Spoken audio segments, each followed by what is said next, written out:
Listening test. You will hear a number of different recordings and you will have to answer questions on what you hear. You will have time to read the instructions and questions and you will be given time to check your work. All the recordings will be played once only. The test is in 4 parts. Now turn to part 1. You will hear a conversation between a guest and the receptionist at a hotel. First, you have some time to look at questions 1 to 5.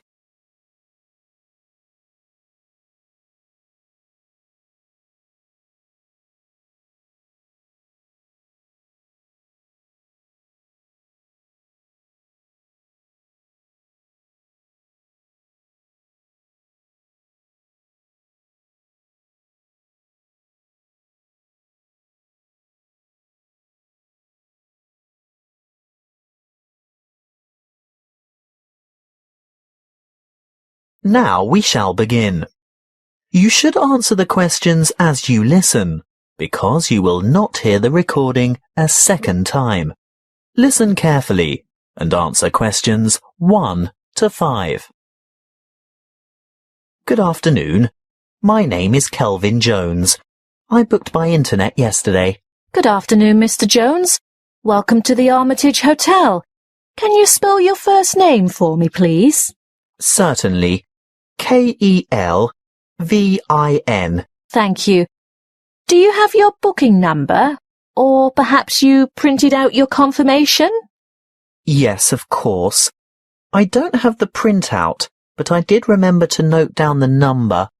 It's OOL-238-1420. Thanks. OOL-238-1420. Oh, I see you've stayed with us before. Yes, on several occasions. And do you still have the same vehicle registration number? HQW5919? Well, no. This time I have the company car. And what is the registration number? Oh dear, I can't remember. Hang on a minute. Here it is on the keyring. HUV 3331. Thanks. HUV 3331. Now, today is the 21st of May, and I see you've booked a deluxe room on the 5th floor, room 501. Really? I booked a deluxe room? I usually only ever have a standard double room. It's the off-season, Mr. Jones, and we've upgraded you. How nice. And what does the deluxe room have? Is it as good as a suite? Almost. It has all the usual, plus a spa bath, fully stocked bar fridge, a king-size bed, and a balcony. Is there a view from the balcony? Yes. Is that a view of the bay? Yes, and a glimpse of the Blue Lagoon as well. Very nice. I hope it'll be warm enough to sit out there. We can't guarantee the weather, Mr. Jones, although we do try to make your stay as comfortable as possible. Thank you. Now that you mention comfort, is it possible to have some extra pillows, please? I have a sore shoulder, you see, and I need to prop it up at night, or I don't get any sleep. Well, you'll find pillows on the bed, of course, and we can send up a couple more later. Well, I'd appreciate that. One more thing. You paid by credit card over the internet. Can I see your credit card, please? Oh, of course. And some photo ID? What would you like? Driver's license? Yes, that's fine. You're staying for 5 days, is that right? That was the original plan, yes. But the conference has been cut short by 2 days because the keynote speaker is ill. So I'll be going home on Wednesday. So that's just 3 nights in all. Afraid so. Before you hear the rest of the conversation, you have some time to look at questions 6 to 10.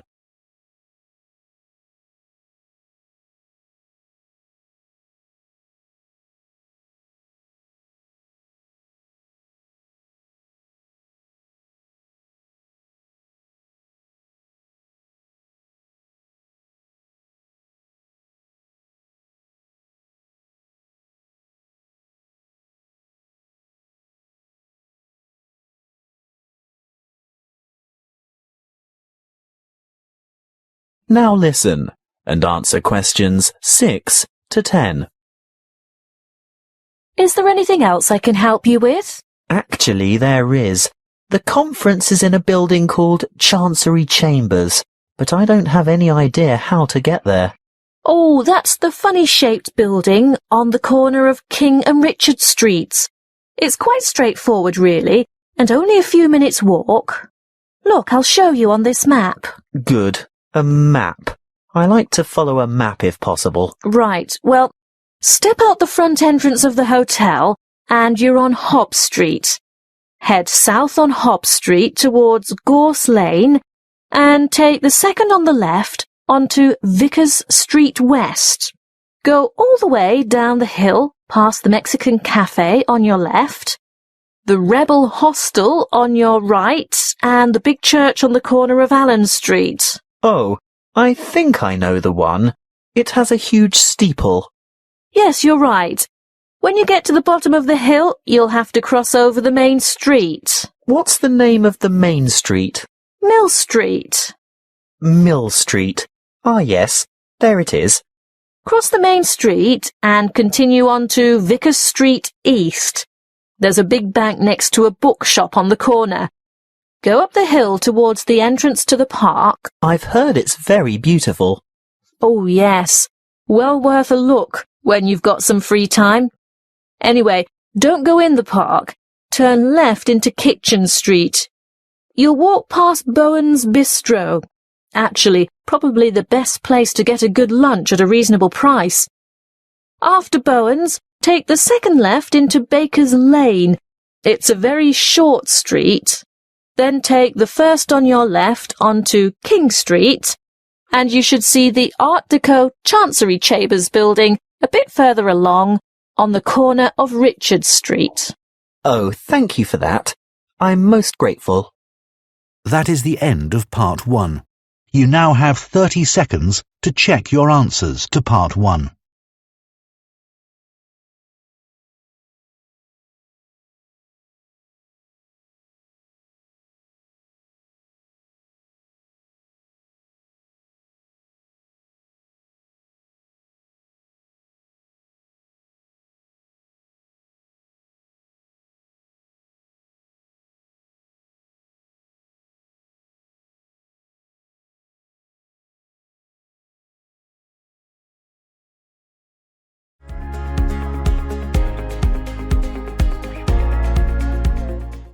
Part 2. You will hear a recorded message by an employee of an investment society giving information about savings and investment options. First, you have some time to look at questions 11 to 13.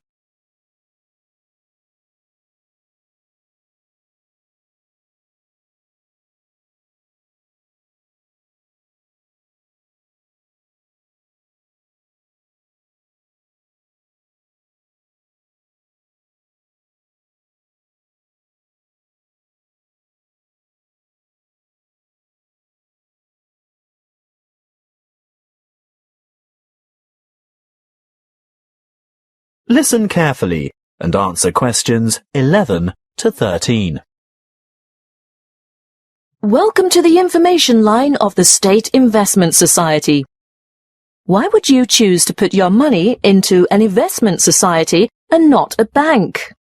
Well, SIS offers everything you'd expect from a bank, but the difference is we're a cooperative. We're 100% owned by our customers, people like you, and that means we always put your best interests first. You won't see our profits going into large foreign-owned finance corporations. No, you'll see them coming back to you and your local community. As a cooperative, we work hard to keep our fees competitive and absolutely minimal. Even better, we can advise you about ways to avoid fees. Here are some suggestions. Firstly, we recommend you carry out as much of your personal banking as possible with us.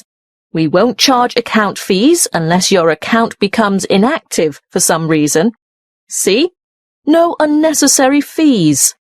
Secondly, if you maintain certain minimum account balances, You won't have to pay any transaction charges for transferring money between any accounts that have the same customer number, although there may be some service charges that apply, such as the establishment of automatic payments. So, how can we help you? Before you hear the rest of the talk, you have some time to look at questions 14 to 20.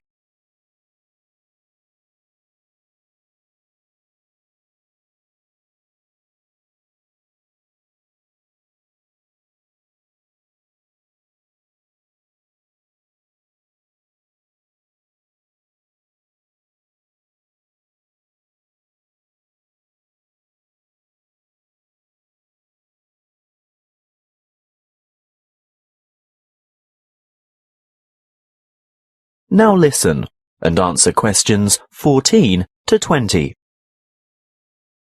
Let's look first at savings options. We can give you 3 options. Our internet account earns you interest from your very first dollar deposited. You don't have to maintain a minimum balance, and you earn a good interest rate from the start. Interest calculated daily and paid into your account monthly. You always have immediate access to your money by using the internet, text or telephone banking. What's more, there are no account or transaction fees. With our Stairs Savers scheme, the more you save, the higher interest you earn. Again, there's no minimum balance, but as your balance grows, you'll earn higher interest rates. There are 3 interest tiers or steps, plus bonus interest. Interest is calculated daily and paid monthly. Now, what about access to your money? You are free to make as many withdrawals as you like, but if you restrict them to 1 a month and your balance increases over that month, then you'll earn that bonus interest. With our simple saver scheme, access is available anytime and we don't impose penalties for withdrawals. This scheme has 1 interest rate, no minimum balance, and interest is calculated daily and paid annually at the end of the financial year, the 30th of June. So, you can see that savings accounts are ideal if you're starting from scratch. Do you know you can open a savings account with as little as $10? They're usually the best choice for short-term financial goals. For the longer term, we recommend some kind of investment account. Let's take a look at our investment options. Starting with the safest, the most secure, low-risk option is a basic term deposit, starting with a minimum deposit of $1,000. Interest is calculated daily, but you can choose whether to have it paid out monthly, quarterly, or at maturity. What we recommend if you really want to see money grow is having interest compounded quarterly. You'll only get access to your funds when your term deposit matures, so be sure to think carefully about the amount of time before you lock it away. It could be anything from 6 months to 5 years. Bonds are generally a longer commitment, but they may bring better rewards in the future. There is a minimum deposit of $5,000 and interest is calculated daily. You may choose to have interest compounded quarterly or paid out quarterly. And, of course, you'll have access to your money when your bond reaches maturity. Looking really long-term, there is our retirement fund, which is, of course, a savings plan for retirement. There is no minimum deposit, but the good news is that you can choose to contribute a certain percentage of your income before tax is paid on it. As for interest, well, you choose a particular type of fund which has a different level of return depending on the level of risk. And access? Well, not before you turn 60 years old. As I said, it's a retirement scheme. That is the end of part 2. You now have 30 seconds to check your answers to part 2.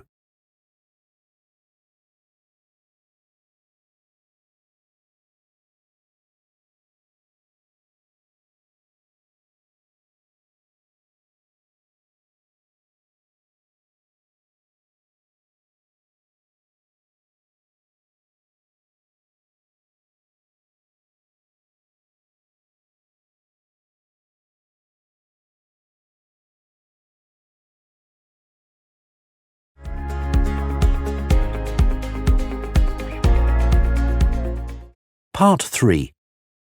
You will hear a conversation between two students and their professor, who is asking them to organize a panel discussion for an upcoming conference.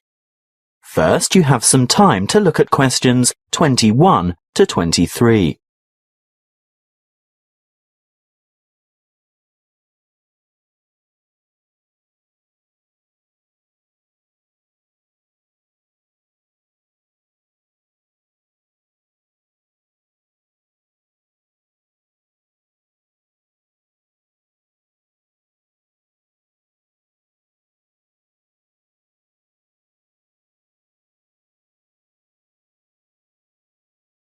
Listen carefully and answer questions 21 to 23.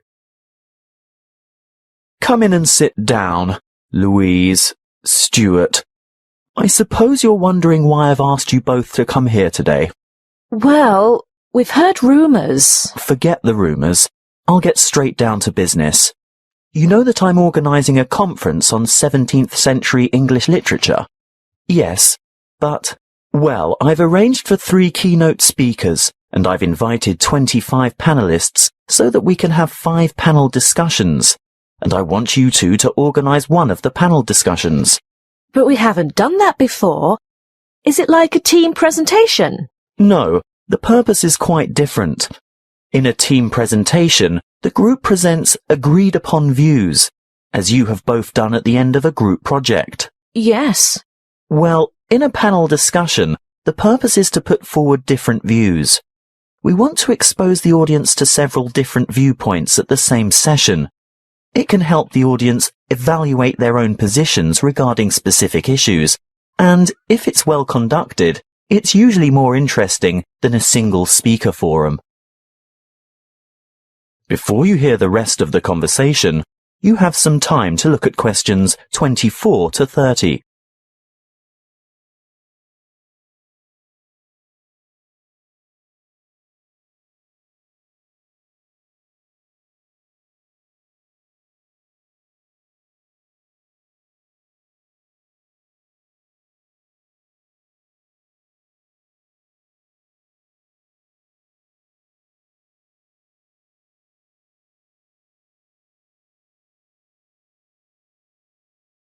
Now listen and answer questions 24 to 30.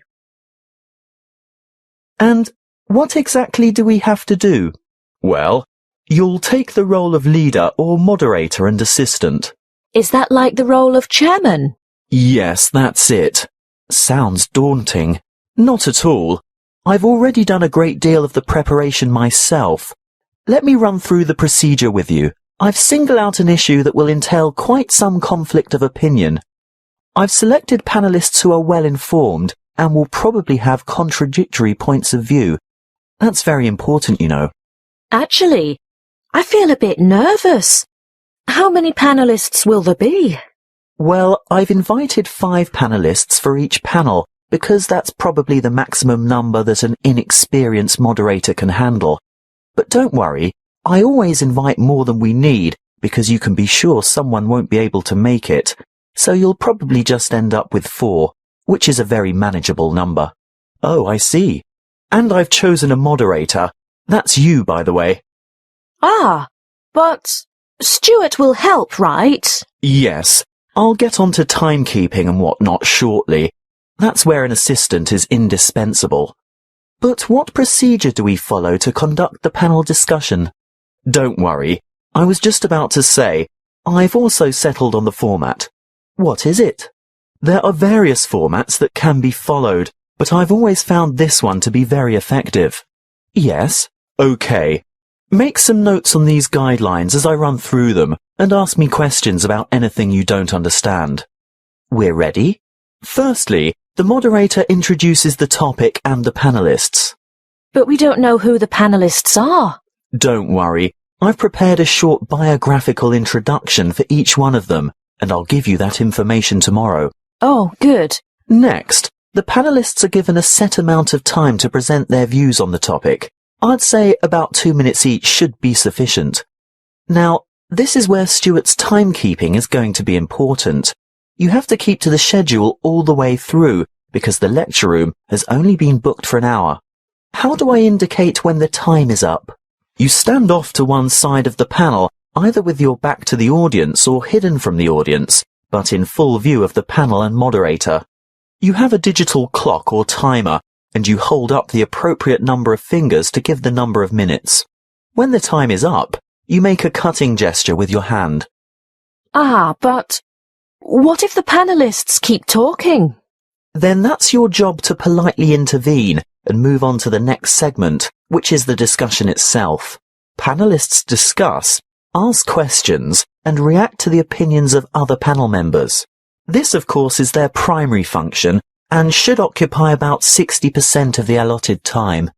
Stuart will watch the time, right? Yes, because you'll be making brief notes. Why? Well, when the time's up, the moderator shuts down the debate and provides a summary of the discussion. Oh, and then it's over? Well, no. The secondary function of the panel is to answer questions from the audience, and that should take up the remaining 15 to 20 minutes. It's the leader's role to recognize appropriate questions and reject those not related to the subject. During the question period, you must maintain strict control, and this will most likely be the toughest part of the whole job. Oh dear. Stuart will of course help you here by ensuring that as many people as possible have a chance to ask their questions, and that no one member of the audience tries to dominate. With about 5 minutes to go, he'll announce that there's time for only a couple more questions, then announce, last question. And then it's over? Not quite. You still have to acknowledge the involvement of the panelists and invite the audience to thank them with a round of applause. Should I clap too? Yes, you should both take part in the applause. That is the end of part 3. You now have 30 seconds to check your answers to part 3.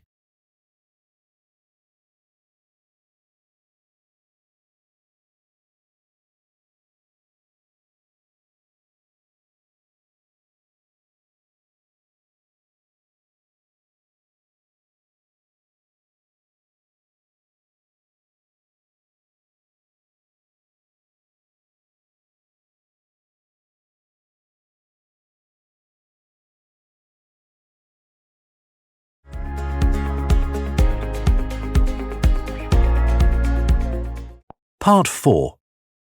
You will hear a talk on hydroelectric power. First, you have some time to look at questions 31 to 40.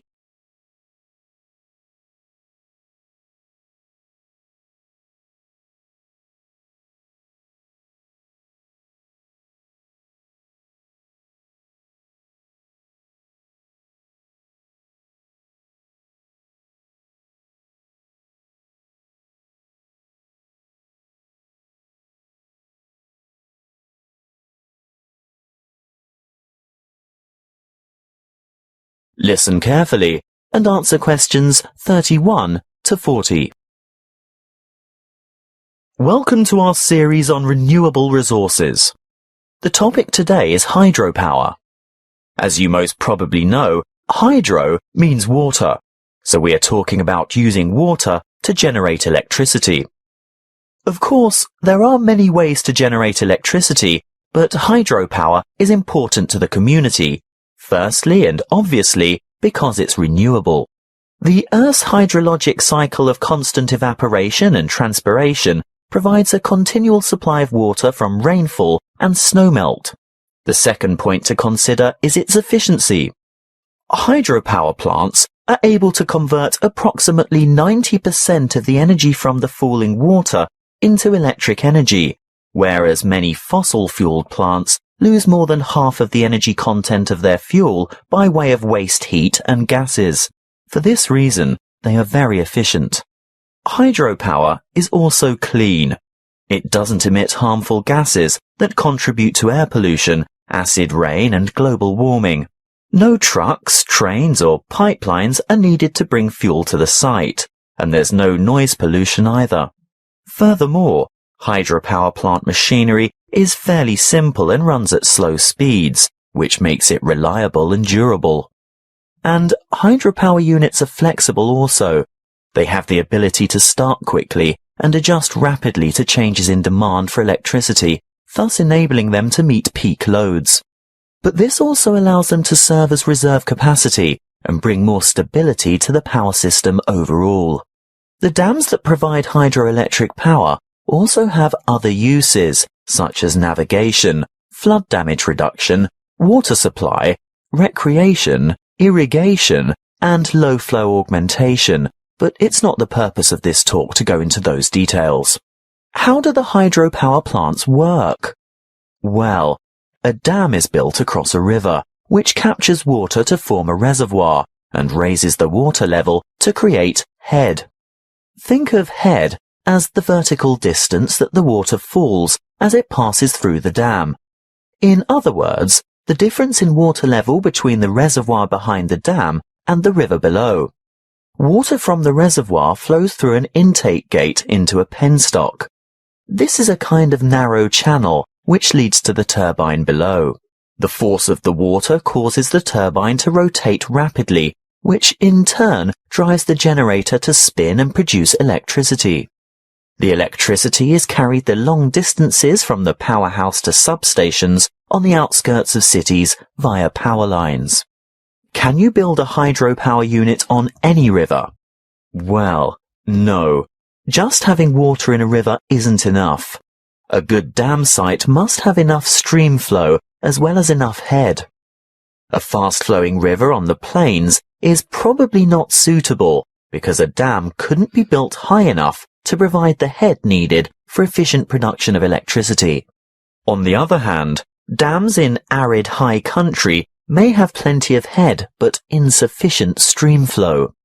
The perfect spot for a hydropower plant is where the right combination of stream flow and head exists. What about the environment? Surely the construction of large dams has an environmental impact. Well, yes it does. Certainly dams and reservoirs are built to improve the lives of people living in towns, farming communities and cities. But there must be a balance between development and preserving the natural environment. Needless to say, the natural river environment is changed, which leads to changes in river ecology and aquatic habitat. Sometimes, for example, dissolved oxygen levels below dams get so low in summer that there is a negative impact on aquatic life. These levels can be improved, however, by using special aerating turbines and/or injecting oxygen directly into the stream flow. In order to protect and improve the habitat for endangered and other species of birds, fish and water life, there needs to be a thorough review of operating plans to see if a better balance can be achieved. Hydropower plant design and operation must not only meet the needs of consumers for electricity, but work hand in hand with agencies whose concern is for the fish and wildlife, water quality and water supply. That is the end of part 4. You now have 30 seconds to check your answers to part 4.